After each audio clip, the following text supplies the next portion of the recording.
Soviet प्रणाली नाम की नई बीननी है वो सबको बहुत अच्छी लग रही थी और फिर धीरे धीरे बीननी के असली रूप है वो दिखाई देने लगे। जय हिंद दोस्तों, जय हिंद बच्चों। पॉलिटिकल साइंस की फर्स्ट बुक को हमने नाम दिया है हॉलीवुड की वेब सीरीज और अपनी वेब सीरीज चल रही है दो ध्रुवीयता का अंत। इसका मतलब किसी एक पावर का खात्मा होना है और वो कौन सी है आपको पहले ही बताया, वो है यूएसएसआर सोवियत संघ। इस पूरी स्टोरी के अंदर अलग अलग पार्ट्स में हम सभी तथ्यात्मक जानकारियों को इकट्ठा करते हुए लास्ट में अच्छे से जान पाएंगे भी किन वजह से इसका विघटन है वो हुआ था। अब देखिए, किसी चीज का विघटन हुआ यानी कोई चीज मरी, इसका मतलब उसका जन्म भी तो हुआ होगा। तो आज की कहानी हम स्टार्ट करेंगे सोवियत संघ यानी यूएसएसआर के जन्म से। फर्स्ट वर्ल्ड वॉर हुआ 1914 से 1918 के बीच। इसी दौरान 1917 के अंदर रूस के अंदर आती है समाजवादी क्रांति और इस क्रांति का नायक था लेनिन। ये जो क्रांति थी ये मार्क्स की विचारधारा से प्रेरित थी। आप सबने सुना है मार्क्स की विचारधारा क्या थी। वो ये कहता था भी निजी संपत्ति नाम की कोई चीज नहीं होनी चाहिए और सभी चीजें हैं वो सभी लोगों को समान रूप से बांट दी जानी चाहिए। तो इसी बात से प्रेरित होकर 1917 में क्रांति होती है और सोवियत संघ के जन्म की बातें हैं वो स्टार्ट हो जाती है। तो कारण क्या रहे अगर कोई आपसे पूछ ले समाजवादी क्रांति के दो प्रमुख रीजन, तो एक तो था पूंजीवादी व्यवस्था के विरोध में यानी निजी संपत्ति है वो उसको खत्म करना है और दूसरा समाजवाद के आदर्शों और सामाजिक समानता की जरूरत को पूरा करना, यानी इस चीज से प्रेरित थी ये समाजवादी क्रांति। और ये सारा सिस्टम ही बाद में वहां अपनाया गया और इसका नाम दिया गया सोवियत प्रणाली। हम बात को आगे बढ़ाएं उससे पहले हम इस सोवियत प्रणाली की इस व्यवस्था की कुछ और प्रमुख विशेषताएं भी देख लेते हैं, जिसमें एक तो है भी इस प्रकार के सिस्टम के अंदर राज्य यानी देश की बात आ रही है, वहां की सरकार की बात आ रही है और पार्टी की संस्था को प्रमुख महत्व है वो दिया गया। दूसरा आता है भी सोवियत राजनीतिक व्यवस्था की जो धुरी थी वो कम्युनिस्ट पार्टी थी, क्योंकि राजा का शासन ही तो यहां पर इस क्रांति से खत्म किया था और किसान और मजदूर की सरकार है वो यहां पर बनी और वही राजनीतिक पार्टी है ये कम्युनिस्ट पार्टी। तो यहां की राजनीतिक व्यवस्था की जो धुरी जो सेंटर पॉइंट था वो कम्युनिस्ट पार्टी था। तीसरी विशेषता आती है भी इसमें कोई अन्य राजनीतिक दल या विपक्ष का कोई रोल नहीं था, यानी सिर्फ और सिर्फ एकमात्र पार्टी की सरकार है वो ही यहां पर स्थापित रही।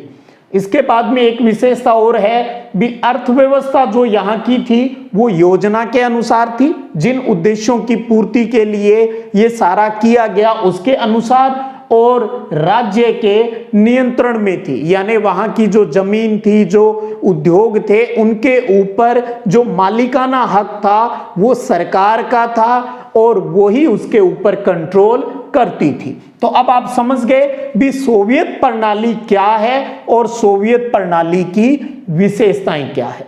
फिर सेकेंड वर्ल्ड वॉर हो गया, तो सेकेंड वर्ल्ड वॉर के बाद पूर्वी यूरोप के जो देश थे वो सोवियत संघ के प्रभाव में आ गए, इसका प्रभाव पड़ने लग गया और सोवियत सेना ने इन पूर्वी यूरोप के देशों को फांसीवादी ताकतों से आजाद करवाया था। फांसीवादी ताकत का मतलब है भी जो लोकतंत्र और समाजवाद की जो विरोधी लोग होते हैं उनको फांसीवाद कहा जाता है। तो फांसीवादी लोगों से उनको आजाद करवा दिया। तो इन सब लोगों को लगने लगा भी ठीक है अपने को तो यूएसएसआर के साथ ही जो ये एक नया संघ, एक नया जो देश बड़े लेवल पर जो बना है, हमें इसके साथ हो जाना चाहिए। अर्थात यहाँ का जो ये सोवियत सिस्टम है, जो समाजवाद है, उसको हमें अपनाना चाहिए। और इसका असर ये होता गया भी धीरे धीरे पूरी दुनिया के अंदर बात करें तो लगभग आधी दुनिया में समाजवादी सरकारें हैं वो बननी स्टार्ट हो गई। तो इन यूएसएसआर ने इन देशों की फिर राजनीतिक और सामाजिक व्यवस्था को समाजवादी व्यवस्था के अंदर, समाजवादी प्रणाली के अंदर ढाल दिया। और इन्हीं देशों को यानी यूएसएसआर के अंदर जो ये पूर्वी यूरोप के जो देश मिलते गए, इन्हीं को कहा गया समाजवादी गुट के देश या दूसरी दुनिया कहा गया। कई बार एग्जाम में क्वेश्चन आ जाता है भी समाजवादी गुट के देश या दूसरी दुनिया से आप क्या समझते हैं, तो ये बात वहां पर अपने को लिखनी होती है। तो इस प्रकार से यूएसएसआर बनता है और इसके अंदर 15 गणराज्य यानी अन्य जो देश हैं वो इसके अंदर शामिल होते हैं। इस उम्मीद और आशा के साथ भी वो अपनी संस्कृति और अन्य जो उसके मामले हैं वो इस सिस्टम के साथ रहने से अच्छे से संभाले जा सकते हैं। और सेकेंड वर्ल्ड वॉर के बाद में यूएसएसआर दुनिया के अंदर एक महाशक्ति के रूप में उभर कर सामने आता है। और उस टाइम की अगर बात करें, अमेरिका को अगर हम छोड़ दें क्योंकि वो पहली दुनिया हो गई भाई, तो अमेरिका के बाद दुनिया के अंदर यूएसएसआर सोवियत संघ की जो अर्थव्यवस्था थी वो बहुत ही विकसित थी। अब हम ये सोच सकते हैं भी क्या इस सोवियत की विशेषताएं इतनी स्ट्रोंग थी भी वहां की जो इकोनॉमी है वो बहुत ज्यादा स्ट्रोंग हो गई थी। तो चलिए कुछ उन कारणों के ऊपर भी बात कर लें जिनसे हमें यह सिद्ध होता है भी सेकेंड वर्ल्ड वॉर के बाद अमेरिका के अलावा अगर कोई बड़ी महाशक्ति बनी, कोई मजबूत अर्थव्यवस्था बनी, तो वो सोवियत संघ थी। तो इसके पक्ष में हम कई कारण लिख सकते हैं। हमने इन चीजों को विशेषताओं के अंदर भी देखा भी सोवियत की जो अर्थव्यवस्था थी वो योजनानुसार थी और राज्य के नियंत्रण में थी।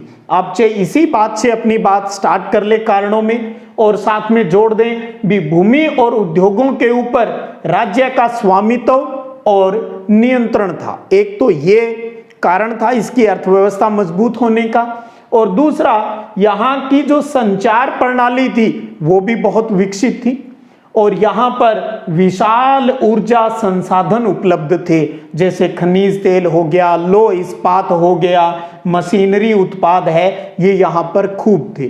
संचार के साथ साथ यहाँ पर जो यातायात व्यवस्था थी वो भी विकसित थी, दूरस्थ क्षेत्रों में भी आसानी से जाया जा सकता था। इसके साथ साथ जो घरेलू उपभोक्ता उद्योग था वो भी बहुत विकसित था। घरेलू हर चीज यहां पर उपलब्ध थी, पिन से लेकर कार तक की सारी चीजें वहां पर आसानी से उपलब्ध थी। ये एक अलग बात हो सकती है भी दूसरे जो पश्चिमी जो यूरोपीय देश थे वहां की तुलना में क्वालिटी जरूर इनकी थोड़ी वीक थी और लोगों के लिए एक न्यूनतम जीवन स्तर है वो यहां पर निश्चित था। और इसके साथ साथ बुनियादी जरूरत की चीजें, चाहे शिक्षा की बात करें, स्वास्थ्य की बात करें या फिर लोक कल्याण की जितनी भी चीजें हैं वो यहाँ पर सस्ती दरों पर लोगों को मिलती थी। तो ये वो कुछ 5-7 रीजन हैं जिनकी वजह से हम ये कह सकते हैं भी सोवियत प्रणाली है वो यूएसएसआर के अंदर काफी कामयाब हो रही थी। इसकी वजह से वहां की जो अर्थव्यवस्था है वो मजबूत हो रही थी।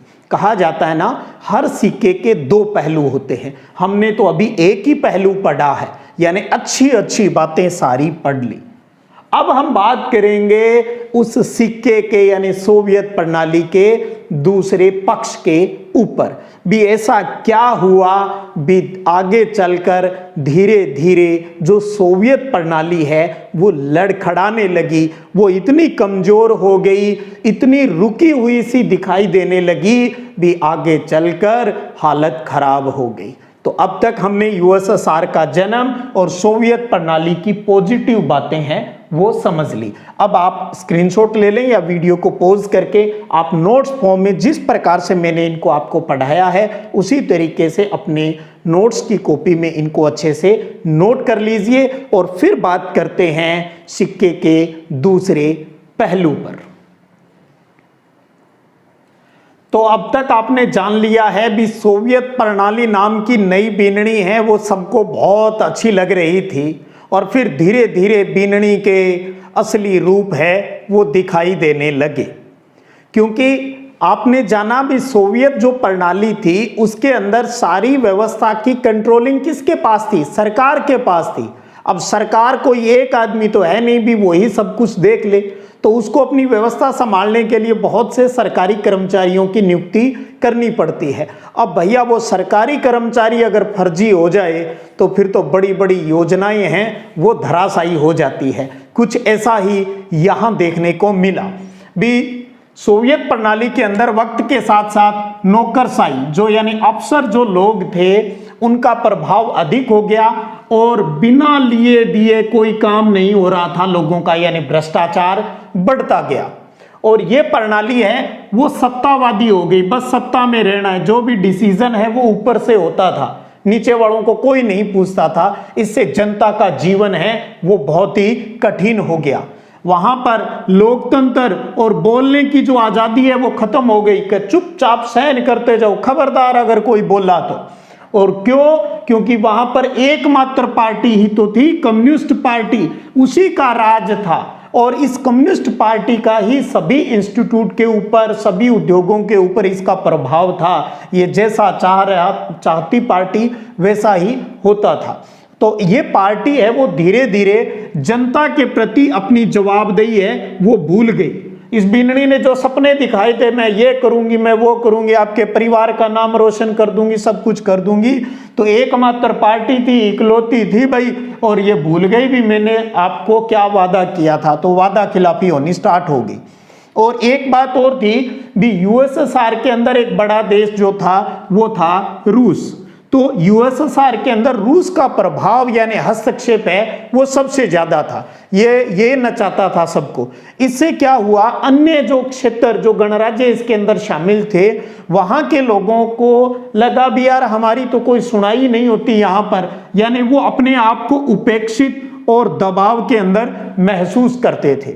और यूएसए यानी अमेरिका के साथ जब शीत युद्ध चल रहा था इसका, तो उस टाइम हथियारों की होड़ है वो भी शुरू हो गई थी। अब हथियार बनाने के लिए, सेना को आधुनिक करने के लिए हथियार चाहिए तो पैसे चाहिए, तो इसलिए जो पैसा जनता पे लगना था वो कहाँ लगना स्टार्ट हो गया, हथियारों के ऊपर लगना स्टार्ट हो गया, जिससे सोवियत संघ की आर्थिक स्थिति है वो कमजोर होनी स्टार्ट हो गई। और इसकी वजह से वो टेक्नोलॉजी यानी प्रौद्योगिकी और जो इंफ्रास्ट्रक्चर है यानी बुनियादी जो ढांचा है, भी परिवहन का विकास करना, ऊर्जा का विकास करना, इनके विकास में बहुत ही पिछड़ गया। क्योंकि पैसा तो दूसरी जगह लग रहा था, या तो अधिकारियों की जेब में जा रहा था या फिर सेना के ऊपर खर्चा है वो हो रहा था। और यूएसएसआर है वो अपने लोगों की राजनीतिक और आर्थिक इच्छाओं को पूरा है वो नहीं कर पा रहा था। लोगों की जो एक्सेप्टेशन थी ना वो धीरे धीरे खत्म होती जा रही थी, विश्वास खत्म होता जा रहा था इस नई बीननी पर यानी सोवियत प्रणाली से। और इसी कड़ी में 1979 के अंदर अब यूएसएसआर ने अफगानिस्तान में अपनी सेना भेज दी, वहां पर घोचा कर दिया। तो इससे उसकी आर्थिक व्यवस्था है वो और कमजोर हो गई। भैया पहले तो अपने देश तक थे, अब दूसरे देशों में जाकर आर्मी भेजोगे तो खर्चा तो और ज्यादा आएगा, जनता को फिर भूल गए। इससे क्या हो गया, बाजार के अंदर यानी उपभोक्ता की जो वस्तु थी उनकी कमी हो गई। ये यहां तक हालत खराब हो गई भी खाने के लाले पड़ गए। खाद्यान्न का आयात है वो हर वर्ष बढ़ता गया, दूसरे देशों से खाद्यान्न मंगाना पड़ रहा था। ये भी आर्थिक बोझ है वो सोवियत संघ के ऊपर पड़ रहा था। सोवियत प्रणाली के सिक्के के दूसरा पहलू अगर हम गौर करें तो बहुत ही डरावना था। और इसका असर क्या हुआ भी 1970 के दशक के अंतिम वर्षों तक ये सोवियत व्यवस्था है वो लड़खड़ा रही थी। अब बीनणी की हालत बहुत खराब हो रही थी। अब क्या करूं, तलाक दे दूं या छोड़कर चली जाऊं या क्या करूं। और फिर धीरे धीरे ठहर सी गई। फिर ऐसी स्थिति में एंट्री होती है एक सुपरमैन की, जो धीरे धीरे सुपरमैन तो नहीं लेकिन बहुत कुछ ऐसा कर गया जो कि इतिहास बन गया। बिना किसी लड़ाई के सोवियत संघ का फिर आगे चलकर विघटन हो जाता है और वो है मिखाइल गोर्बाचेव। तो अब अगले वीडियो क्लास में हम मिखाइल गोर्बाचेव की एंट्री और उसके टाइम किस प्रकार की व्यवस्था उसने अपनाई और आगे चलकर फिर सोवियत संघ का क्या हुआ ये अच्छे से जानेंगे। तो इस प्रकार से आज की इस कहानी के अंदर आप जान लिया भी सोवियत प्रणाली क्या थी, उसकी क्या विशेषताएं थी, किस प्रकार से सोवियत प्रणाली की वजह से वहां की अर्थव्यवस्था मजबूत हुई और फिर ऐसे कौन से कारण रहे जिनकी वजह से ये व्यवस्था लड़खड़ाने लगी। इन सबको अच्छे से कहानी की तरह हमने जान लिया है। फिर अगले वीडियो सेशन में फिर बात करेंगे, फिर मिलते हैं। तब तक जय हिंद, जय भारत। अरे वो एक बात भूल ही गया, अगर आप चैनल पर नए हो तो सब्सक्राइब कर लीजिएगा और अपने दोस्तों के साथ इस वीडियो को शेयर भी कर लीजिएगा।